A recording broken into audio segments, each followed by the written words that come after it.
ನಮಸ್ಕಾರ ಸ್ನೇಹಿತರೆ, ಡೆಲ್ಲಿ ವಿರುದ್ಧ LSG ಸೋತ ಬಳಿಕ ಕೋಪಗೊಂಡರು ಲಕ್ನೋ ತಂಡದ ಮಾಲೀಕ. ಬಳಿಕ ರಾಹುಲ್ ಬಗ್ಗೆ ಹೇಳಿದ್ದನ್ನ ಕೇಳಿದರೆ ನೀವು ಕೂಡ ಶಾಕ್ ಆಗ್ತೀರಾ. ಹಾಗಾದ್ರೆ ಸುದ್ದಿಯ ಸಂಪೂರ್ಣ ಮಾಹಿತಿ ಏನು? ಅಷ್ಟಕ್ಕೂ ಡೆಲ್ಲಿ ವಿರುದ್ಧ ಲಕ್ನೋ ಸೋತ ಬಳಿಕ LSG ತಂಡದ ಮಾಲೀಕ ಸಂಜೀವ್ ಗೋಯಂಕ ಹೇಳಿದ್ದೇನು ಗೊತ್ತಾ? ಹೀಗೆ ಇದರೆಲ್ಲದರ ಬಗ್ಗೆ ಇವತ್ತಿನ ಈ ಒಂದು ವಿಡಿಯೋದಲ್ಲಿ ತಿಳಿಸ್ಕೊಡ್ತಾ ಹೋಗ್ತೀನಿ. ಹೀಗಾಗಿ ದಯವಿಟ್ಟು ಈ ವಿಡಿಯೋವನ್ನ ಕೊನೆವರೆಗೂ ನೋಡಿ ಸ್ನೇಹಿತರೆ. ಹೌದು, ದೆಹಲಿಯ ಅರುಣ್ ಜೇಟ್ಲಿ ಅಂಗಳದಲ್ಲಿ ನಡೆದ IPL ನ 64ನೇ ಪಂದ್ಯದಲ್ಲಿ ಡೆಲ್ಲಿ ಕ್ಯಾಪಿಟಲ್ಸ್ ತಂಡದ ವಿರುದ್ಧ ಲಕ್ನೋ ಸೂಪರ್ ಜೈಂಟ್ಸ್ ತಂಡವು 19 ರನ್ಗಳ ವಿರೋಚಿತ ಸೋಲು ದಾಖಲಿಸಿದೆ ಸ್ನೇಹಿತರೆ. ಹೌದು, ಈ ಒಂದು ಪಂದ್ಯದಲ್ಲಿ ಟಾಸ್ ಸೋತು ಮೊದಲು ಬ್ಯಾಟಿಂಗ್ ಮಾಡಿದ ಡೆಲ್ಲಿ ಕ್ಯಾಪಿಟಲ್ಸ್ ತಂಡವು ನಿಗದಿತ 20 ಓವರ್ಗಳಲ್ಲಿ 4 ವಿಕೆಟ್ ಕಳೆದುಕೊಂಡು 208 ರನ್ ಕಲೆ ಹಾಕಿತು. ತಂಡದ ಪರ ಅಭಿಷೇಕ್ ಪೋರೆಲ್ ಅವರು ಆಕರ್ಷಕ ಅರ್ಧಶತಕದ ಇನ್ನಿಂಗ್ಸ್ ಆಡಿದರೆ ಟ್ರಿಸ್ಟನ್ ಸ್ಟಬ್ಸ್ ರವರು ಕೂಡ ಕೇವಲ 25 ಎಸೆತಗಳಿಂದ 57 ರನ್ ಬಾರಿಸಿ ಮಿಂಚಿದರು. ಶಾಯಿ ಹೋಪ್ ರವರು 38 ರನ್ಗಳ ಕಾಣಿಕೆ ನೀಡಿದರೆ ರಿಷಬ್ ಪಂತ್ ರವರು 33 ರನ್ ಬಾರಿಸಿ ತಂಡಕ್ಕೆ ಆಸರೆಯಾಗಿ ನಿಂತರು.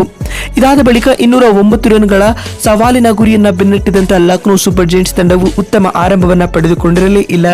ಪವರ್ ಪ್ಲೇನಲ್ಲಿ ಪ್ರಮುಖ ವಿಕೆಟ್ಗಳನ್ನು ಕಳೆದುಕೊಂಡು LSG ತಂಡವು ಸಂಕಷ್ಟಕ್ಕೆ ಸಿಲುಕಿಕೊಂಡಿತು. ಇದರೊಂದಿಗೆ ಲಕ್ನೋ ಸೂಪರ್ ಜೈಂಟ್ಸ್ ತಂಡವು ನಿಗದಿತ 20 ಓವರ್ಗಳಲ್ಲಿ 9 ವಿಕೆಟ್ ಕಳೆದುಕೊಂಡು 189 ರನ್ ಕಲೆ ಹಾಕಿತು. ಈ ಮುಖ್ಯವಾಗಿ 19 ರನ್ಗಳ ವಿರೋಚಿತ ಸೋಲನ್ನ ಲಕ್ನೋ ತಂಡ ದಾಖಲಿಸಿತು.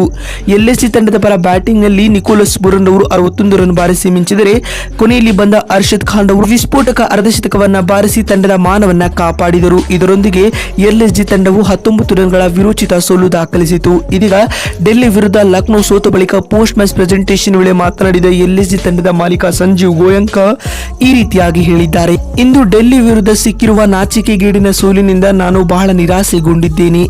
ಲಕ್ನೋ ತಂಡ ಸತತವಾಗಿ ಏಕೆ ಹೀಗೆ ಕಳಪೆಯಾದ ಪ್ರದರ್ಶನವನ್ನ ನೀಡುತ್ತಿದೆ ಎಂದು ನನಗಂತೂ ಅರ್ಥವಾಗುತ್ತಿಲ್ಲ. ಲಕ್ನೋ ತಂಡದಲ್ಲಿ ಉತ್ತಮವಾದ ಬ್ಯಾಟ್ಸ್ಮನ್ಗಳು ಹಾಗೂ ಬೌಲರ್ ಇದ್ದರೂ ಕೂಡ ನಮ್ಮ ತಂಡ ಪಂದ್ಯವನ್ನ ಗೆಲ್ಲಲು ಬಹಳ ತೊಂದರೆಯನ್ನ ಎದುರಿಸುತ್ತಿವೆ.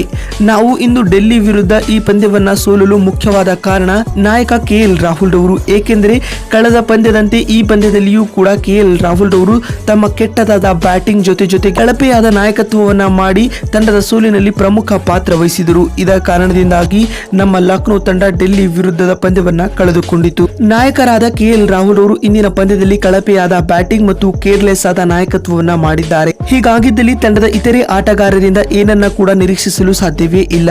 ಮತ್ತು ಅಷ್ಟೇ ಅಲ್ಲದೆ ಇಂದಿನ ಪಂದ್ಯದಲ್ಲಿ ನಾಯಕರಾಗಿರುವ KL ರಾಹುಲ್ ಅವರು ಹಲವು ತಪ್ಪು ನಿರ್ಧಾರಗಳನ್ನ ತೆಗೆದುಕೊಂಡಿದ್ದಾರೆ. ಅದು ಟಾಸ್ ಗೆದ್ದು ಬೌಲಿಂಗ್ ಆಯ್ಕೆ ಮಾಡಿಕೊಂಡಿದ್ದರಿಂದ ಹಿಡಿದು ಬೌಲಿಂಗ್ ನಲ್ಲಿ ಚೇಂಜಸ್ ಮಾಡದೇ ಇರುವುದು ಕೂಡ ತಂಡದ ಸೋಲಿಗೆ ಪ್ರಮುಖ ಕಾರಣವಾಗಿತ್ತು ಎಂದು ಸಂಜೀವ್ ಗೋಯಂಕ ಹೇಳಿದ್ದಾರೆ. ನೋಡಿದ್ರಲ್ಲ ಸ್ನೇಹಿತರೆ, ಡೆಲ್ಲಿ ವಿರುದ್ಧ ಲಕ್ನೋ ಸೋತ ಬಳಿಕ LSGಯ ಮಾಲೀಕ ಹೇಳಿದ್ದೇನು ಅಂತ ತಿಳಿಸಿಕೊಡುವ ನಮ್ಮ ಈ ಪ್ರಯತ್ನ ನಿಮಗೆ ಇಷ್ಟವಾಗಿದ್ದಲ್ಲಿ ತಪ್ಪದೆ ಈ ಕೂಡಲೇ ಈ ವಿಡಿಯೋಗೊಂದು ಲೈಕ್ ಮಾಡಿ. ವಿಡಿಯೋವನ್ನ ಇಲ್ಲಿವರೆಗೂ ನೋಡಿದ್ದಕ್ಕಾಗಿ ಧನ್ಯವಾದಗಳು. ಮತ್ತೊಂದು ವಿಡಿಯೋದಲ್ಲಿ ಸಿಗ್ತೀನಿ. ಅಲ್ಲಿವರೆಗೂ ನಮಸ್ಕಾರ.